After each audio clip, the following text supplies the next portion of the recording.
ఇదే సమయంలో దుర్యోధనుడు మళ్ళీ ఒక కుట్ర చేశాడు.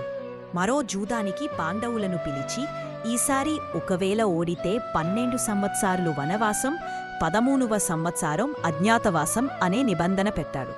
యుధిష్ఠిరుడు ధర్మాన్ని గౌరవిస్తూ మరల ఆహ్వానాన్ని అంగీకరించారు. పాండవులు మళ్ళీ ఓడిపోయారు. దీంతో వీరు ద్రౌపదితో కలిసి వనవాసానికి బయలుదేరారు. వారు దండకారణ్యానికి చేరి జ్ఞానుల ఆశ్రమాల్లో విశ్రాంతిగా ఉండసాగారు. అర్జునుడు తన విలుకైన ధనుర్విద్యలో దివ్యాస్త్రాలు సంపాదించాలి అనుకుని తపస్సు మొదలుపెట్టాడు. అతను కొండలపై మౌనంగా ఉపవాసంగా శివునికి తపస్సు చేశాడు. అప్పుడు శివుడు కిరాత రూపంలో వచ్చి ఒక రాక్షసుడిని చంపాడు. అర్జునుడు కూడా అదే రాక్షసుడిని ఎంచుకుని పోరాడాడు. శివుడితో యుద్ధం జరిగిన తరువాత శివుడు అర్జునుని శక్తిని మెచ్చి పాశుపతాస్త్రం ప్రసాదించాడు. తరువాత దేవేంద్రుడి సమీపాన ఇంద్రలోకానికి వెళ్లాడు. అక్కడ గంధర్వులు, అర్బుద గంధర్వుడు ఇతర దేవతలతో కలిసి మెలిమిరి ధనుర్విద్యలు, నాట్యకళలు నేర్చుకున్నాడు. ఇతర అస్త్రాలు కూడా పొందాడు. వాయవ్యాస్త్రం, అగ్న్యాస్త్రం, వరుణాస్త్రం, ఇంద్రాస్త్రం